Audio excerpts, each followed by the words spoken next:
Hello friends, बायोटॉपर्स में आपका स्वागत है।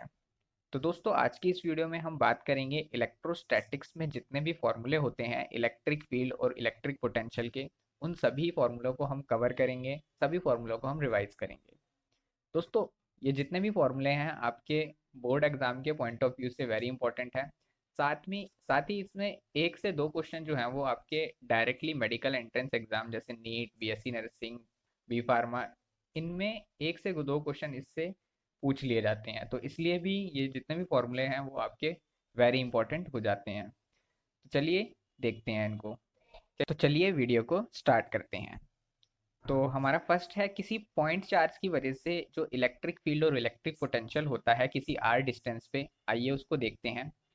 तो पॉइंट चार्ज की वजह से, जैसे मान लो ये पॉइंट चार्ज है, तो इसकी वजह से किसी आर डिस्टेंस पे जो इलेक्ट्रिक फील्ड होती है उसका जो फॉर्मूला होता है वो होता है E इज इक्वल्स टू के क्यू अपॉन आर स्क्वायर। और इलेक्ट्रिक पोटेंशियल का जो फॉर्मूला होता है वो होता है V इज इक्वल्स टू के क्यू अपॉन आर। तो ये वेरी इंपॉर्टेंट है, इसको नोट कर लीजिए। उसके बाद हम चलते हैं चार्ज स्फेरिकल शेल जिसका रेडियस है आर। तो इसमें तीन चार केसेस होते हैं, उसको देखते हैं। सबसे पहला केस होता है आउटसाइड द शेल। शेल के आउटसाइड, जैसे मान लो ये एक शेल है, तो ये इसका रेडियस है आर। तो किसी आर डिस्टेंस पे आउटसाइड, ये स्मॉल आर डिस्टेंस है, तो हम यहाँ पे इलेक्ट्रिक फील्ड निकालना चाह रहे हैं और इलेक्ट्रिक पोटेंशियल। तो उसका फॉर्मूला क्या होगा, आइए देखते हैं। तो आउटसाइड के लिए जो फॉर्मूला होता है वो होता है K cube upon R square. Electric potential का जो फॉर्मूला होता है आउटसाइड वो होता है K cube upon are. Next हम बात करते हैं ऑन द सरफेस। तो सरफेस पे जो इलेक्ट्रिक फील्ड का फॉर्मूला होता है वो होता है E इज इक्वल्स टू के Q upon capital R square. और जो पोटेंशियल का फॉर्मूला होता है वो होता है V इज इक्वल्स टू के Q upon capital R. Next हम बात करते हैं इनसाइड द शेल। तो ये वेरी इंपॉर्टेंट है। शेल, अगर हम शेल की बात करें तो शेल की इनसाइड जो इलेक्ट्रिक फील्ड होती है वो जीरो होती है, वेरी वेरी इंपॉर्टेंट है ये। और इलेक्ट्रिक पोटेंशियल की बात करें तो वो होता है K Q upon capital R. ये भी वेरी इंपॉर्टेंट है, डायरेक्टली इससे एक क्वेश्चन पूछ लिया जाता है। At the centre of the shell, अब हम शेल के सेंटर की बात करें तो उस कंडीशन में भी इलेक्ट्रिक फील्ड की जो वैल्यू होती है वो जीरो होती है, जबकि इलेक्ट्रिक पोटेंशियल जो होता है वो के क्यू अपॉन कैपिटल आर होता है। तो ये वेरी इंपॉर्टेंट है कि इलेक्ट्रिक पोटेंशियल शेल के सेंटर पे और सरफेस पे सेम ही रहता है। ये वेरी इंपॉर्टेंट है, तो इसको देख लीजिएगा। नेक्स्ट हम बात करते हैं एट इनफाइनाइट। इन्फिनिटी पे अगर कोई पॉइंट है शेल से, तो उस कंडीशन में जो इलेक्ट्रिक फील्ड और इलेक्ट्रिक पोटेंशियल की वैल्यू होती है दोनों की क्या होती है, ज़ीरो होती है। ये इंपॉर्टेंट है, इसको याद रखिएगा। नेक्स्ट हम बात करते हैं uniform charge non conducting sphere of radius R. अब हम नॉन कंडक्टिंग स्फेयर की बात करेंगे, तो इसमें भी केसेस होते हैं। सबसे पहले हम बात करेंगे इसमें आउटसाइड द स्फेयर, स्फेयर के आउटसाइड। तो इसमें सेम फॉर्मूला होगा जो हमारा शेल शेल में था। क्या होगा, इलेक्ट्रिक फील्ड के लिए होगा K Q upon small R square, और पोटेंशियल के लिए होगा के क्यू अपॉन आर। ये आउटसाइड का है। चलिए देखते हैं आगे। अब आता है ऑन द सरफेस। अब सरफेस पे अगर हम बात करें तो इलेक्ट्रिक फील्ड का जो फॉर्मूला होता है वो के Q upon capital R square होता है, और इलेक्ट्रिक पोटेंशियल जो होता है वो होता है K Q upon capital R. Inside अगर हम बात करें तो ये वेरी इंपॉर्टेंट है। इनसाइड जो इलेक्ट्रिक फील्ड का इसमें फॉर्मूला होता है तो वो होता है आर रो थ्री एप्साइलन। तो ये वेरी इंपॉर्टेंट है। और जबकि इसमें पोटेंशियल का जो फॉर्मूला होता है वो होता है K Q three R square minus R square divided by two R Q. तो ये वेरी इंपॉर्टेंट है, इसको नोट कर लीजिएगा। अब बात करते हैं eight the centre of the sphere. यहाँ पे ये जो रो है ये डेंसिटी है अ, उसकी, स्फेयर की, और एप्सिलॉन है ये रिलेटिव परमिटिविटी है।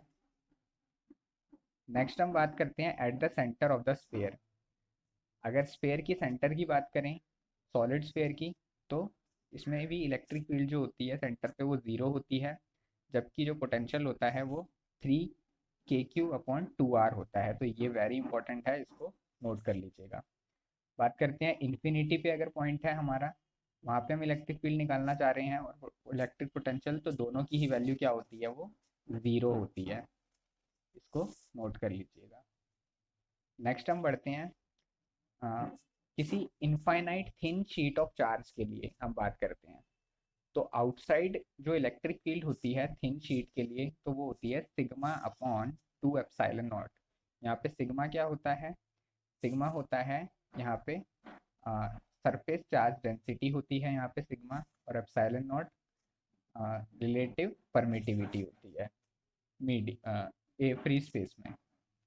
और इसमें जो पोटेंशियल का फॉर्मूला होता है वो होता है -σR/2ε0 प्लस सी। यहाँ पे सी इंटीग्रेटेड कांस्टेंट है यहाँ पे। तो ये जो फॉर्मूला है ये इतना इम्पोर्टेंट नहीं है, तो आप इसको स्किप कर सकते हैं। ये इम्पोर्टेंट है, ये आपसे पूछा भी जाता है। नेक्स्ट हम बात करते हैं infinite thick sheet of charge. तो थिक शीट की बात करें, उसके आउटसाइड जो होते हैं इलेक्ट्रिक फील्ड वो होती है σ/ε0। और पोटेंशियल की बात करें तो σR/ε0 प्लस सी। तो ये भी इतना इम्पोर्टेंट नहीं है, इसको आप छोड़ सकते हैं। इससे रेयरली कोई क्वेश्चन पूछा जाता है, अभी तक तो नहीं पूछा गया है, तो आप इनको छोड़ सकते हैं, तो ये इतने इम्पोर्टेंट नहीं है। नेक्स्ट हम बात करते हैं इनफाइनाइट लाइन ऑफ चार्ज। किसी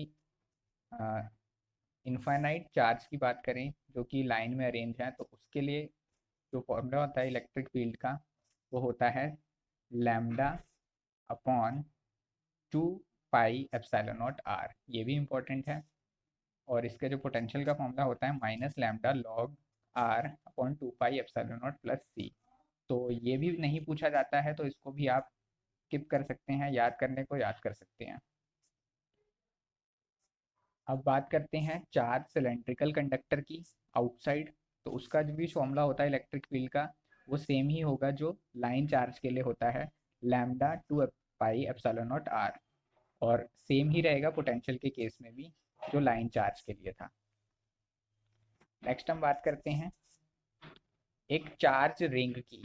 तो चार्ज रिंग में अगर हम आउटसाइड बात करें तो उसका फॉर्मूला होता है E=λ/2πε0R। और जो पोटेंशियल होता है वो होता है -λ/R/2πε0 प्लस सी। तो इससे भी रेयरली ही पूछा जाता है, तो ये भी इतना इम्पोर्टेंट नहीं है पोटेंशियल का। इलेक्ट्रिक फील्ड का आप याद कर सकते हैं। नेक्स्ट हम बात करते हैं चार्ज सर्कुलर रिंग की वजह से जो इलेक्ट्रिक फील्ड और इलेक्ट्रिक पोटेंशियल होता है उसको देखते हैं। तो इसमें है at the centre of ring. Ring के सेंटर में जो इलेक्ट्रिक फील्ड की वैल्यू होती है चार्ज सर्कुलर रिंग में वो ज़ीरो होती है, और जो पोटेंशियल होता है वो कांस्टेंट रहता है। On the axis of ring at a distance R from the centre. अगर रिंग के एक्सिस की बात करें किसी आर डिस्टेंस पे, जैसे मान लो ये एक रिंग है, तो इसके एक्सिस पे किसी आर डिस्टेंस पे अगर हम इलेक्ट्रिक फील्ड निकालना चाहें तो उसका जो फॉर्मूला होता है वो होता है QR/4πε0R² + a² की पावर 3/2। तो ये इंपॉर्टेंट है। और जो पोटेंशियल होता है वो होता है Q4πε0√R² + a²। नेक्स्ट हम बात करते हैं शॉर्ट इलेक्ट्रिक डाइपोल। तो दोस्तों ये वेरी इंपॉर्टेंट है, इससे एक क्वेश्चन तो 100% पूछा ही जाता है। तो शॉर्ट इलेक्ट्रिक डाइपोल की वजह से जो इलेक्ट्रिक फील्ड होती है इसके एक्सिस पे, तो वो होती है 2Kp/R³। तो यहाँ पे P क्या है, यहाँ पे डाइपोल मोमेंट है P, जिसका फॉर्मूला होता है Q×L। और जो पोटेंशियल का इसमें फॉर्मूला होता है एक्सिस पे वो होता है KQ/R²। तो ये वेरी इंपॉर्टेंट है, इसको याद रखना। नेक्स्ट हम बात करते हैं eight a distance R on equatorial line. अगर इक्विटोरियल लाइन पे इलेक्ट्रिक फील्ड की बात करें इसमें, तो वो होता है Kp/R³। जबकि पोटेंशियल इक्विटोरियल लाइन पे ज़ीरो होता है, वेरी इंपॉर्टेंट, 100% क्वेश्चन बनने के चांसेस हैं यहाँ पे। At a point R theta from the centre of the dipole. किसी एंगल पे अगर हम निकालना चाहें तो उसमें जो इलेक्ट्रिक फील्ड का फॉर्मूला होता है ये वेरी इंपॉर्टेंट है, किसी भी एंगल पे आप इसको निकाल सकते हैं इलेक्ट्रिक फील्ड से। तो वो होता है K P under root 1+3 cos² theta divided by R cube. और पोटेंशियल का फॉर्मूला इस पे बात करें तो K P cos theta upon R square. इस फॉर्मूले पे बहुत सारे क्वेश्चन जो हैं वो कॉम्पिटिटिव एग्जाम में पूछे भी जा चुके हैं, तो ये वेरी इंपॉर्टेंट है और आपका बोर्ड में भी इससे काफ़ी क्वेश्चन पूछे जाते हैं हर साल। नेक्स्ट हम बात करते हैं कैपेसिटेंस और उनकी कैपेसिटी की। तो इसमें सबसे पहले हम बात करते हैं पैरेलल प्लेट कैपेसिटर की। तो पैरेलल प्लेट कैपेसिटर में जो वैक्यूम में जो कैपेसिटी होती है वो होती है epsilon nought A upon D. जब उसके अंदर हम डाइलेक्ट्रिक मीडियम को इंसर्ट करते हैं तो हो जाती है इसकी जो capacity K epsilon nought A upon D. उसके बाद when the dielectric medium of thickness T fill the gap partially, जब हम किसी डाइलेक्ट्रिक मीडियम को पैरेलल प्लेट कैपेसिटर के अंदर फिट करते हैं तो उसका जो कैपेसिटी हो जाती है वो हो जाती है epsilon nought A D minus T 1 - 1/k। तो ये इंपॉर्टेंट है। नेक्स्ट हम बात करते हैं when a conductor of thickness D greater than T fill the gap partially. मतलब अगर हम किसी कंडक्टिंग स्लैब को पैरेलल प्लेट कैपेसिटर के अंदर डालते हैं तो उसकी कैपेसिटी क्या हो जाती है, वो हो जाती है C is equals to epsilon nought A D minus T. तो ये भी इंपॉर्टेंट है। उसके बाद बात करते हैं हम स्फेरिकल कंडक्टर। तो स्फेरिकल कंडक्टर की जो कैपेसिटी होती है वो होती है C is equals to 4 pi epsilon nought R. तो ये इंपॉर्टेंट है। स्फेरिकल कंडक्टर की अगर हम बात करें तो उसकी जो कैपेसिटी होती है वो होती है C is equals to 4 pi epsilon not K R1 R2 divided by R2 minus R1। आगे हम बात करते हैं सिलेंड्रिकल कैपेसिटर की। अगर हम बात करें तो उसकी कैपेसिटी होती है C is equals to 2 pi epsilon not के L divided by 2.303 log R2 divided by R1। उसके बाद हम बात करते हैं एनर्जी स्टोर्ड इन कैपेसिटर। तो कैपेसिटर में जो एनर्जी स्टोर्ड है होती है उसका जो फॉर्मूला होता है उसके लिए तीन फॉर्मूले होते हैं। एक होता है Q² डिवाइड बाई 2C, दूसरा होता है हाफ CV², तीसरा होता है हाफ QV। तो ये तीनों ही वेरी इंपॉर्टेंट है। इस फॉर्मूले पे हर साल क्वेश्चन बनते हैं इससे। आगे हम बात करते हैं energy density of parallel plate capacitor. तो पैरेलल प्लेट कैपेसिटर में जो एनर्जी डेंसिटी का फॉर्मूला होता है, एनर्जी डेंसिटी क्या होती है, total energy divide by volume. तो टोटल एनर्जी की जगह हम एनर्जी की वैल्यू लिखेंगे ½ CV² divide by volume. Volume क्या होता है, एरिया इंटू लेंथ, ए इंटू डी हो जाएगा। तो जब हम इसको सॉल्व करेंगे तो हमारा आंसर क्या आ जाएगा, ½ एप्सिलॉन नॉट E²। तो ये वेरी इंपॉर्टेंट रिजल्ट है, इसको याद रखना। इससे हर साल क्वेश्चन बनते हैं आपके नीट में भी और अदर कॉम्पिटिटिव एग्जाम में भी। तो दोस्तों आज के लिए बस इतना ही। अगर आप